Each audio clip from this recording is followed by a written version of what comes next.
Bonjour chers amis trialistes.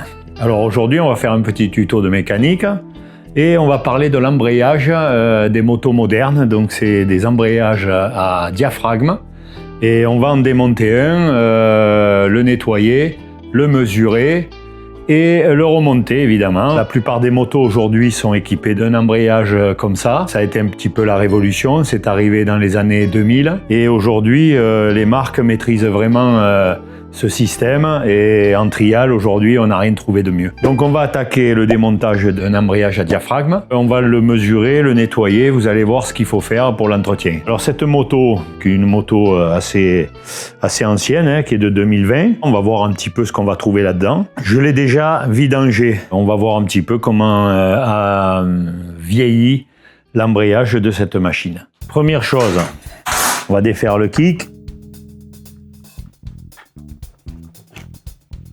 Ensuite, bon, comme j'ai dit, ça a été déjà vidangé, donc on n'aura pas l'huile qui va couler.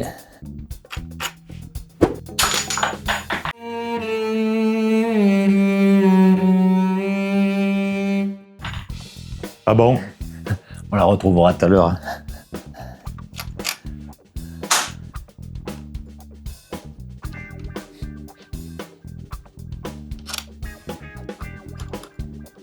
Voilà.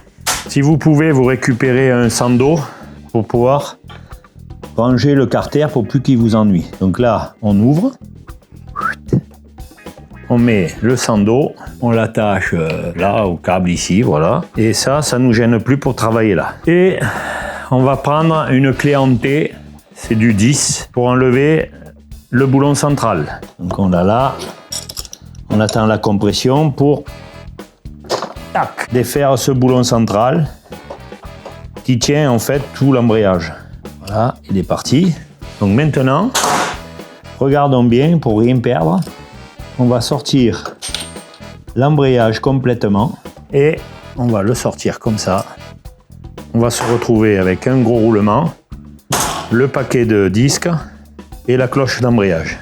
Et on a une petite rondelle qui est tombée là. C'est pas très grave, on la remettra après, je vous donnerai le sens comme il faut le placer. Donc là, on a le système du kick, l'axe où il y a l'embrayage qui se pose, et ici le pignon de la sortie du vilebrequin. Maintenant, on va travailler sur l'embrayage. Alors, sur ces embrayages à diaphragme, c'est un peu comme dans l'automobile, à part que l'automobile, il n'y a que les diaphragmes, il n'y a pas les disques garnis.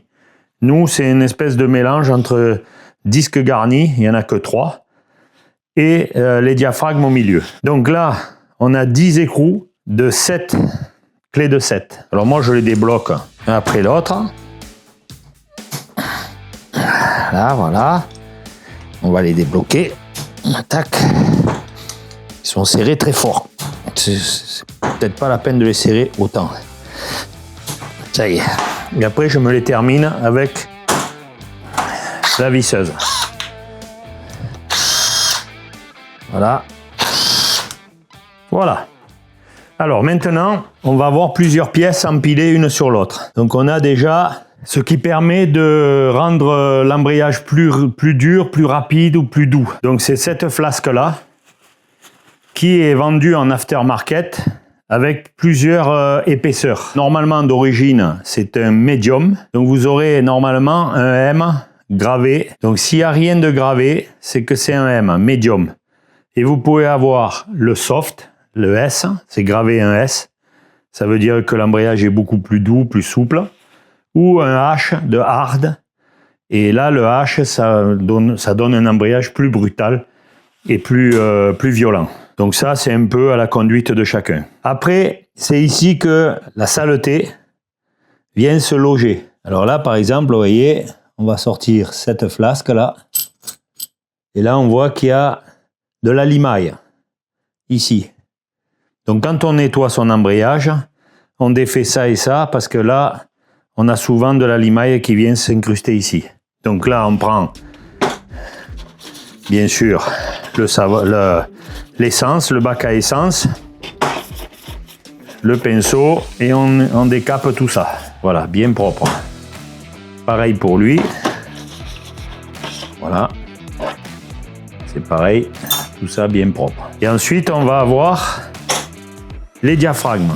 Alors c'est 10 petites lamelles là qu'on enlève.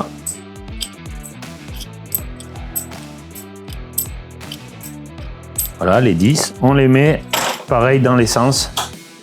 On fait la vaisselle. Voilà.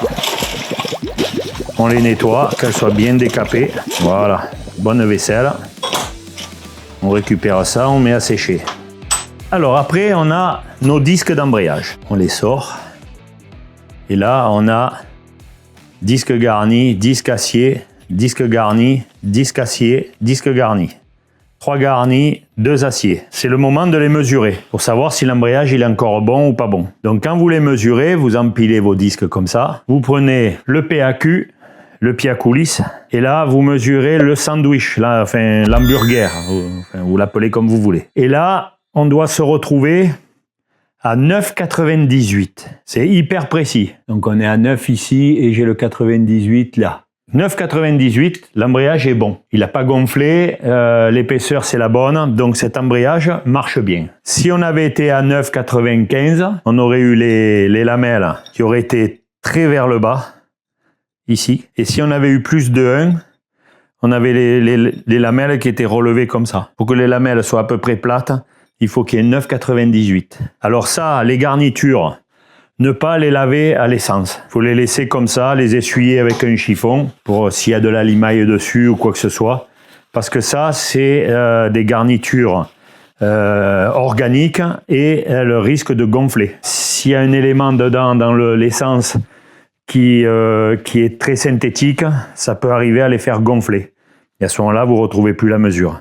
Les aciers, oui. Bon, les aciers, bien sûr, ça bougera jamais. Mais les garnis, on les essuie, on vérifie qu'il n'y ait pas de saleté dedans. Ça, c'est nickel. Ça, on met dedans, on va faire la vaisselle. Et ça, je les sèche. En général, c'est du très bon matériel. Ça ne bouge pas. Hein. C'est un embrayage qui a au moins 5 ans, ça. Il n'a pas bougé le truc. Il est nickel. Si vous avez un embrayage qui ne marche pas, souvent, c'est parce que l'huile qui a été mise dedans, c'est pas la bonne. Ou il peut y avoir eu le joint spi de pompe à eau qui a lâché. Ça a amené de l'eau dans l'huile. Et ça peut faire gonfler les disques garnis. Mais en usure, vraiment user l'embrayage, vous pouvez y en mettre plein la gueule à l'embrayage. Ça bronche pas. Je finis la vaisselle de mes disques. Voilà. Là, j'ai une bonne vaisselle faite. On va aussi mettre à l'essence la cloche. Le moyeu, pardon. On nettoie tout à l'essence comme ça, c'est parfait. Il n'y a rien de mieux pour faire la vaisselle. On va faire pareil avec la cloche. Voilà. Alors le remontage, il y en a qui remontent l'embrayage comme ça, directement les disques là. Par expérience, j'ai trouvé que ça avait du mal des fois à s'emboîter dans l'engrenage. Alors maintenant, je fais un peu différemment. Je monte mon embrayage directement sur la moto. Comme ça, je suis sûr que tout sera bien emboîté. Premièrement, cette rondelle qui est tombée tout à l'heure, à chaque fois, elle va tomber. Elle est placée ici. Alors attention, il y a un épaulement. Et là, elle est lisse. Là, il y a un épaulement. Surtout, pas la mettre à l'envers. L'épaulement dedans. On doit avoir le lisse vers nous. Comme ça, là, voilà. Ok, pas de l'autre sens. Ensuite, la cloche et son moyeu et son roulement. Tout ça, ça va là-dedans et ça va là-dedans.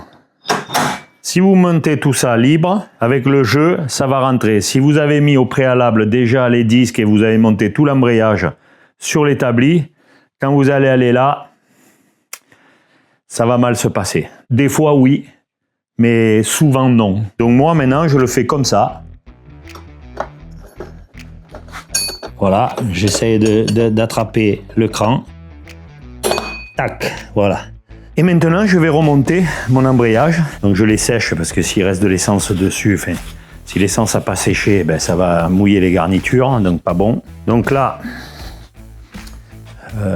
mon petit tabouret. Parce que moi, maintenant, avec mes genoux, vous avez compris les gars, hein, avec mes genoux, là, putain, là je suis bien. Alors, on met un garni. Chope dans l'écran, voilà, un garni, un acier, là, ça va tout seul, un garni, boum. Un acier, Alors bien sûr, cette opération, vous pouvez le faire avec la moto couchée sur le côté. Pour remonter comme ça se fait mieux parce que la gravité fait que les disques ils restent bien en place au fond. Mais là, bon, ça se fait bien quand même. Donc une fois que j'ai fait ça, il faut que je mette mes diaphragmes, donc mes lamelles. Alors les lamelles, elles ont un côté biseauté, ici, et un côté lisse. Le côté biseauté va vers la cloche, là, comme ça. Ok? Là. Et voilà, les 10 sont là.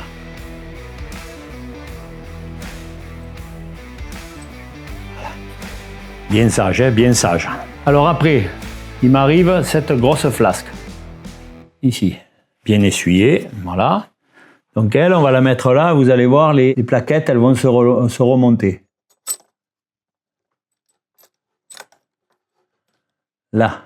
Après, on va mettre le ressort. Le ressort, c'est cette rondelle qui est un peu incurvée et bombée. Ça, c'est le ressort.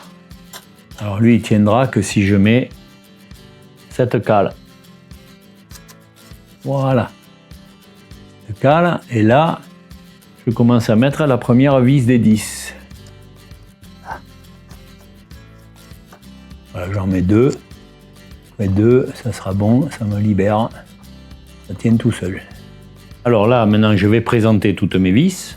Voilà, donc je préfère le monter sur la moto.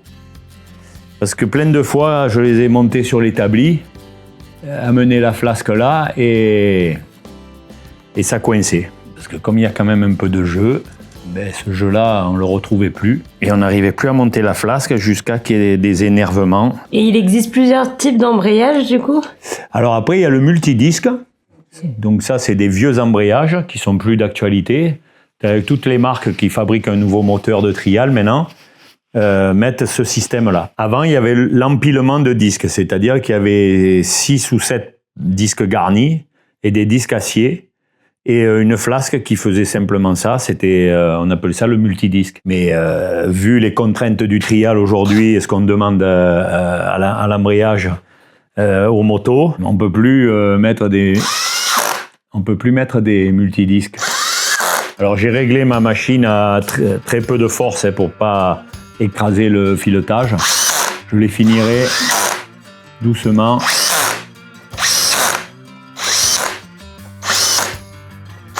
Mais du coup, si on casse un embrayage, on peut en racheter un? Ah oui, les disques ils se vendent, ouais. Et c'est une marque en particulier? Chaque marque a ses disques à lui, hein, mais le procédé, le système, il est le même pour tous. Donc là, on reprend notre vis de 10, la vis centrale. On va amener là-bas. Voilà, pour pas que la cloche se barre. Voilà, et là, on est bon. Maintenant, je vais aller récupérer ma vis que j'ai perdue tout à l'heure. On s'en rappelle de cette vis qui m'a échappé. Alors là, moi, j'ai un très bon aimant, un aimant comme ça, flexible. Comme ça, je me couche pas comme un cochon là-bas dessous. Hop, et je vais à la pêche. Et là, voilà. Une petite astuce aussi là. Les vis du carter. J'en ai une seule, plus longue que les autres. Il y a 5 vis, et celle-là, elle est un peu plus longue. Donc, on va regarder, je vais vous dire où est-ce qu'on la met exactement. Quand je remonte le carter, j'ai un petit empilement. J'ai un roulement plat et une rondelle comme ça. Alors ça, la moitié du temps, quand vous enlevez ça tombe. Donc là, moi, du coup, je vais les nettoyer. Pareil, la vaisselle, toujours faire la vaisselle. Quel risque on pourrait avoir? On pourrait avoir le risque qu'en remontant le carter, ça tombe dedans. Et alors là, on fait un carnage. Alors pour pas que ça arrive, on met un peu de graisse. D'ailleurs, cette graisse, elle va se diluer dans l'huile après, il n'y a pas de problème. Hein. Voilà, on met un peu de graisse comme ça. Comme ça, on est sûr que ce roulement, il va rester collé. La graisse va faire office de graisse, de colle. Et ça, quand on va remonter le roulement, surtout quand vous avez la moto couchée par terre, alors quand vous amenez le carter vers le haut, tout ça, ça va vouloir tomber.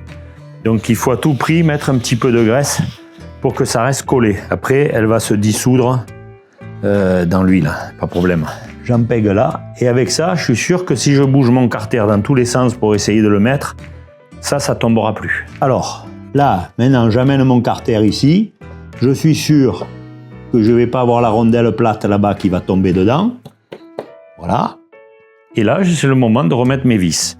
Alors, comme je vous ai dit, il y en a 4 qui sont la même longueur et une un peu plus longue. Alors, celle qui est un peu plus longue, c'est celle qui va sous le kick, ici. Ça, c'est la plus longue. Elle va là. Et après, tout le reste, c'est la même longueur. Voilà. OK? Alors, on met la visseuse. Boum.